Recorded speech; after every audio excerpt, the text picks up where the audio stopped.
ज्योतिबा फुले से होती है। पहले ज्योतिबा फुले अपनी पत्नी को पढ़ाते हैं और पत्नी को पढ़ाने के बाद उनको समझ में आता है कि जब देश में महिलाएं नहीं पढ़ेंगी तो शोषण मुक्त समाज नहीं बनेगा। तो पहली बार जब सावित्रीबाई फुले घर से निकलती है गांव की लड़कियों को पढ़ाने के लिए, चाहे अगड़ी जाति हो, पिछड़ी जाति हो, दलित हो, डोम हो, मेस्तर हो, किसी भी ब्राह्मण हो, किसी भी जात की महिलाओं को पढ़ने का अधिकार नहीं था।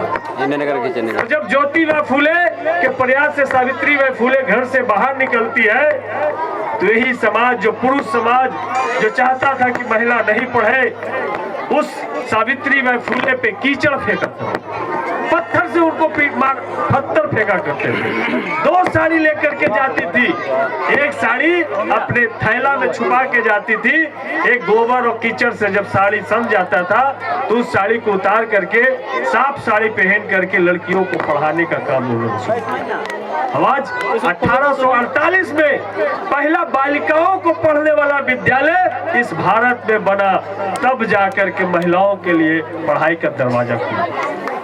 यदि वो सावित्रीबाई फुले सचमुच में कदम नहीं बढ़ाती तो आज भी जो धर्मशास्त्र में महिलाओं के लिए कल्पना किया गया है कि ढोल गवार शूद्र पशु नारी सकल तारन के अधिकारी, वही अधिकारी बन करके हम सब लोग रह जाए।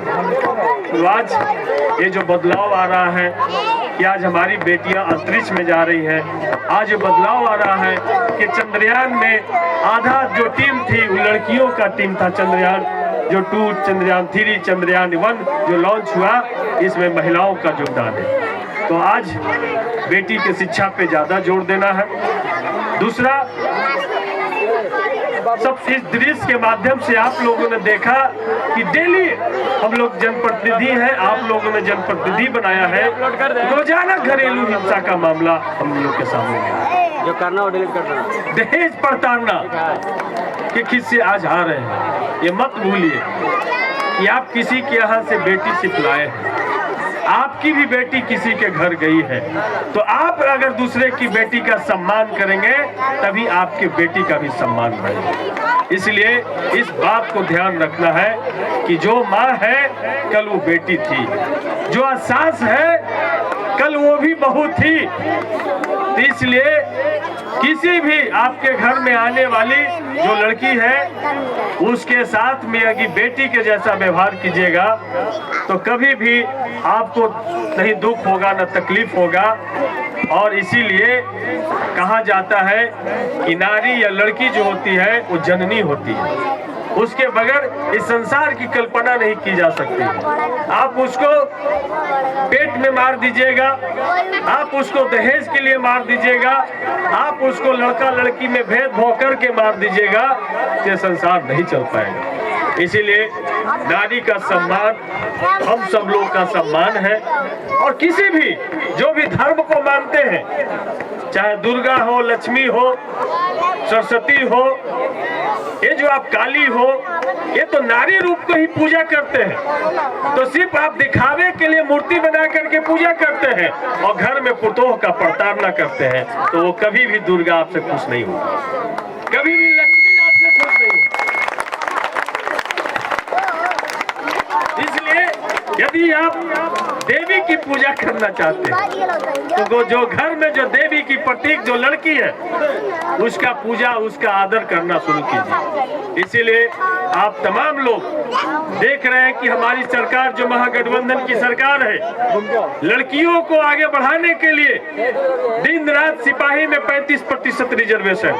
आज आप देखिएगा पूरे देश में सबसे ज्यादा सिपाही बिहार में हमारी लड़कियां मिलेंगी।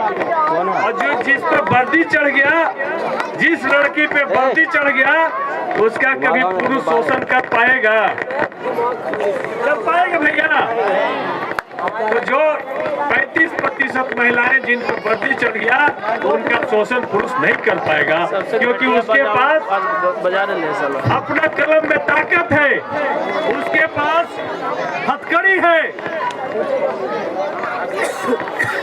उसके पास वो तमाम चीज हथियार है, ताकत है, और बगल में पिस्तौल भी है।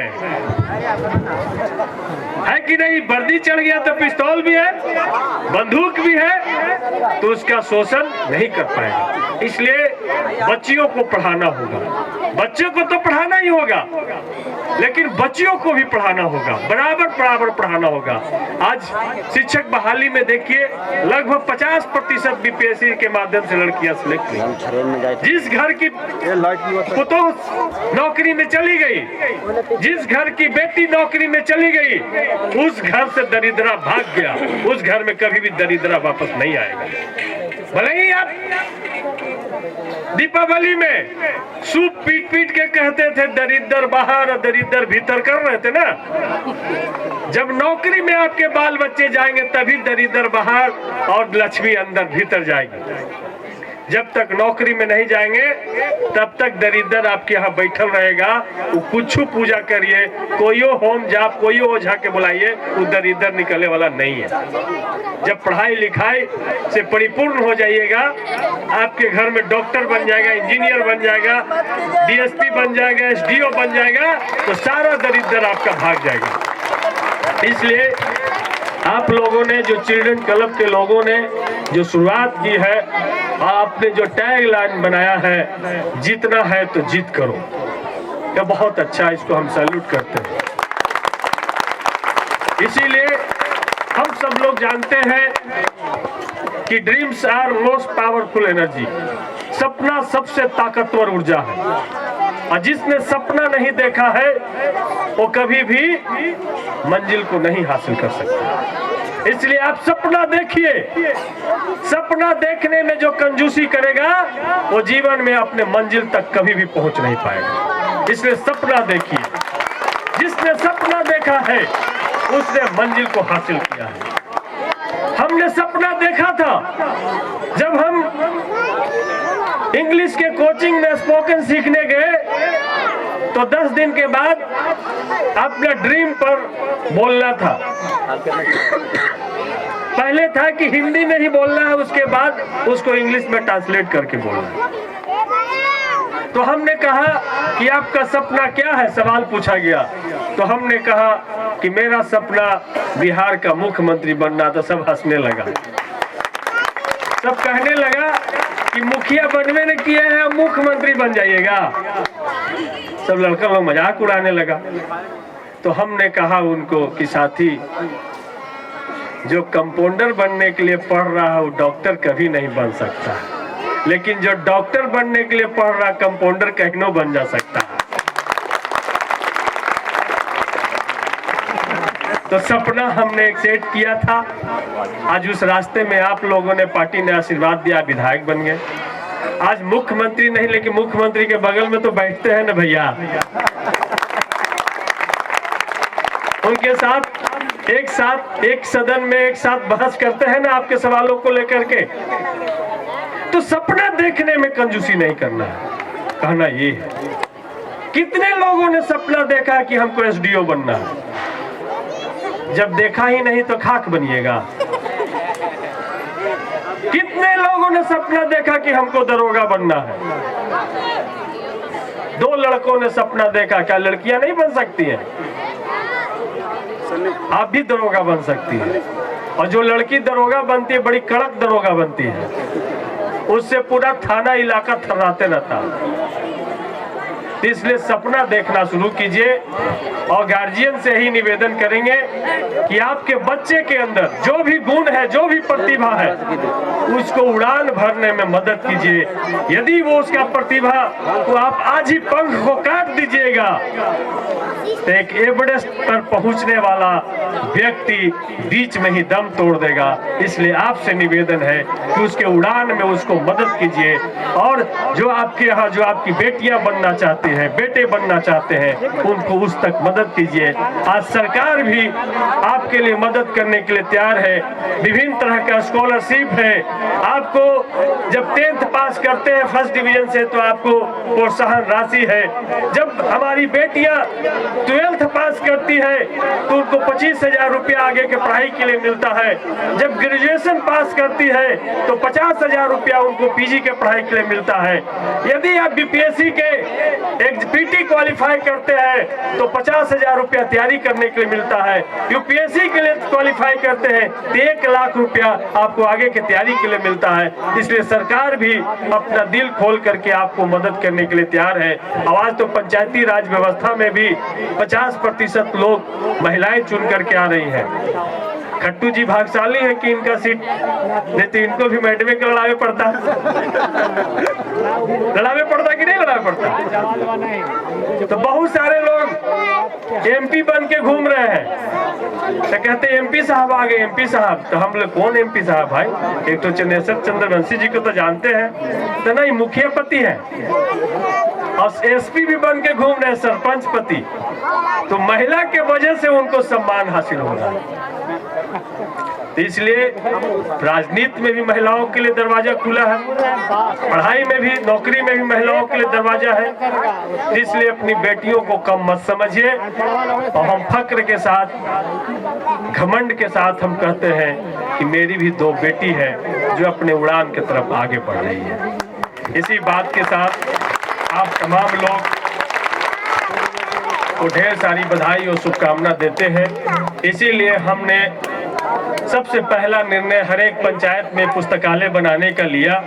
बहुत विरोध हुआ, लेकिन अंततः सब लोग मान गए कि नहीं, पढ़ाई लिखाई जरूरी है, और बाकी सब लोगों ने सहयोग किया, और लगभग जगह पर पुस्तकालय का निर्माण जारी है।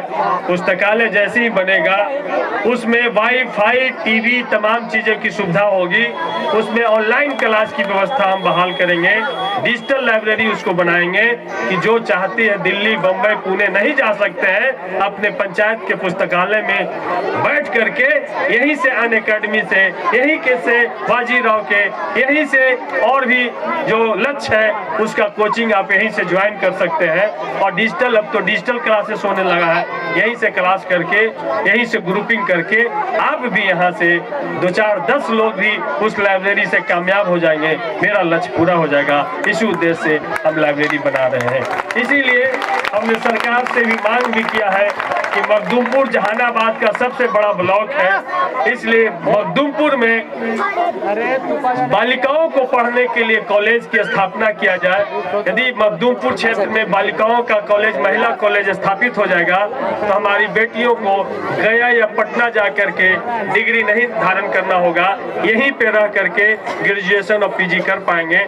इस ओर हम प्रयास हमारा जारी है, और लगातार हम प्रयास करते रहेंगे जब तक इस हमारी मांग पूरा ना हो जाए। इसी उम्मीद के साथ कि आप तमाम लोग इसी तरीके से जिद करते रहेंगे अपनी दुनिया को बदलने के लिए, और जिसने जिद किया है उसने दुनिया को बदला है, चाहे वो दशरथ मांझी हो या चाहे महात्मा गांधी हो।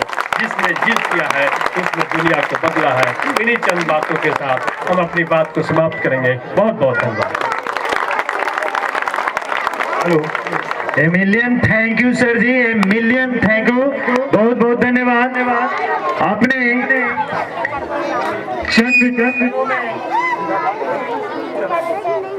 हेलो, हम लोग को बहुत प्रेरणा मिली। मैं